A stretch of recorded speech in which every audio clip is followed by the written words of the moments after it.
What's going on YouTube? It's Mid-40s Gamer here coming at you with some more Elden Ring content. Today we're going to be taking a look at a quick snapshot of all the rune farming locations that still work after patch 1.04. We'll also be outlining a few new farming locations later on in the game that not only yield 2 to 3 million runes per hour, but some armor and weapons drops as well. We aren't going to hold your hand and walk you to each of these locations, but we'll leave some links in the description that will. So let's get ready to confirm what we know and find out what we don't. Tell Melina a sucking chest wound is just nature's way of telling you to slow down and get after it. Our story begins at one of the very first meta farming locations at Len's Rise in Eastern Caelid that players have used early on to pump up their levels so they can tackle the game without taking 10 steps before dying. This area can be reached early on by riding Torrent over to the Third Church of Marika and taking a teleporter behind the church deep into Caelid's northern region. For those of you who are worried about this infamous farming location being patched, you can stop biting your nails and spitting them on your carpet, since the ball farm hasn't been patched and still works like a charm. For those of you who are just seeing this for the first time, we'll leave a link in the description that'll guide you to this exact spot early on. All this farming method really consists of, for those who don't know, is hopping on Torrent and riding west from the Side of Grace, heading towards the underside of the bridge. Once you reach a certain point, a magical ball will appear and lock onto you with the intent of flattening you like Wile E. Coyote, and all you need to do is dodge it and make sure it falls off the cliff at about 90 degrees and just observe it going over the cliff to receive your runes. Then you can either pop open the map and fast travel back to the Side of Grace to rinse and repeat the process, or just ride Torrent back if your load times are slow. And for those of you who are rolling your eyes as the thoughts of not the ball farm again dance through your head, you can just fast forward a bit since the first two farming locations aren't anything new. The next farming location that's still alive and well is the one in the Mohgwyn Palace area that can be reached early on in your playthrough by completing a side quest from the first NPC you run into, Whiteface Varré. If you need a complete guide on that side quest, we'll leave a link in the description for you to follow. This farming method is by far the quickest, albeit boring ways to farm runes, but if you like grinding out levels and you aren't concerned with loot, this is the place for you. All this method consists of is running from the Side of Grace, firing an arrow at a bird across the way, and watching that bird fall off the cliff. If you can't get online or don't have a gaming service for multiplayer, meaning you can't invade to complete the quest, there is a portal to this area in the consecrated snowfields, and we just so happen to have a guide to get you there on our community page. Our next farming location is located at the first Side of Grace in Miquella's Haligtree, which is a legacy dungeon that requires a bit of running around to unlock. Miquella's Haligtree is found to the far north in the consecrated snowfields, and after a short puzzle in the town of Ordinia, you'll find yourself on the canopy of a great branching tree fighting against some rather deadly foes. If you're a caster or have some seriously sweet bow skills and you can take enemies out from range, you can sit at this first Side of Grace and leisurely plink away at a few enemies on the tree branches in front of you, which will net you about 1.6 million runes per hour, and if you have a good supply of pickled foul feet, you can easily clear over 2 million runes per hour.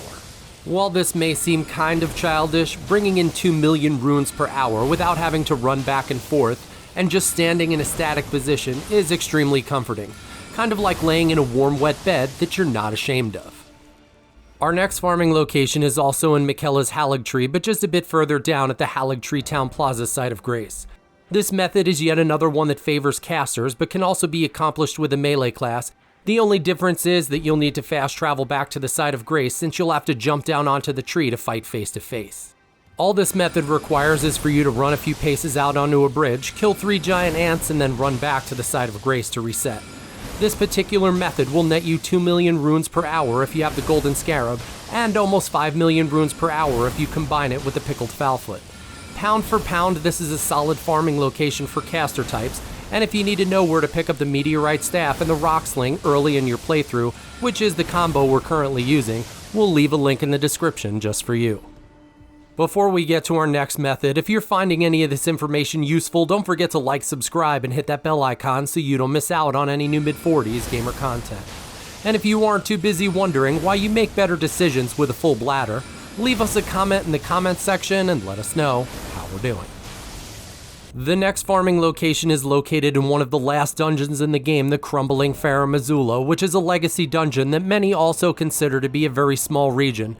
This region can be reached through the Site of Grace at the Forge of the Giants, which is located in the mountaintops of the Giants, and can be accessed by either talking to Melina or listening to the Flame depending on your prior decisions in the game. As you can see from the game footage, all that's required here is to run from the Site of Grace and backstab a knight that's just a little too close to the edge and forcing him over it. We won't bore you with too many repetitive runs here, but it is important to note that we're currently using the Black Knife armor set, which silences our footsteps, making these backstab rotations fairly quick. While using just the Golden Scarab, you can expect anywhere from 1 to 2 million runes an hour depending on the speed of your character and your overall farming rhythm, and about double that number when stacking the Pickled Foulfoot. For our final method, it's back to the Haligtree to utilize one of our favorite armor and rune farm combinations that one of our friends Outworld Dragoon pointed out a few weeks ago. As you can see from the map footage, our home base will be the Prayer Room Site of Grace, which is roughly one of the midpoints in the zone that can be accessed after fighting the first mini-boss of the region. This farming method may be a little tough for some, but it's manageable with quite a few different builds. As you can see from the game footage, the goal is to bring down one Clean Rot Knight just outside the doorway. For efficiency, we chose the Magma Dragon's Breath to hold up the knight just for a second while we backed off to utilize the Swarm of Flies. The Swarm of Flies is an amazing incantation that actually interrupts attacks on contact. This particular incantation can be found just down the slope from the bird farm in Mohgwyn Palace in a cave that's set in a lake of blood just on your right-hand side. This particular farming method, depending on your current level and how fast you can bring down the knight, yields around 1.7 million runes per hour with the Golden Scarab, and just over 3 million runes per hour when stacked with the Pickled Foulfoot. While that doesn't seem like a lot for your trouble, this knight also has the chance to drop the full set of Clean Rot Knight's armor, as well as the Clean Rot Spear, which is one of the nastiest spears in the game. Well folks, it looks like we're coming to the end of another Elden Ring video as we wrap up all these rune farming locations with a nice neat bow and set out and search for more. If you found any value in this video or you're new to the channel, don't forget to like, subscribe, and hit that bell icon so you don't miss out on any new mid-40s gamer content. And if you aren't too busy wondering why chipmunks might actually see in slow motion, leave us a comment in the comment section and let us know how we're doing. So until next time, just remember, if you sneeze while traveling at 60 miles per hour, your eyes are closed for an average of 50 feet. Watching reality TV actually lowers your IQ, and as always, good hunting.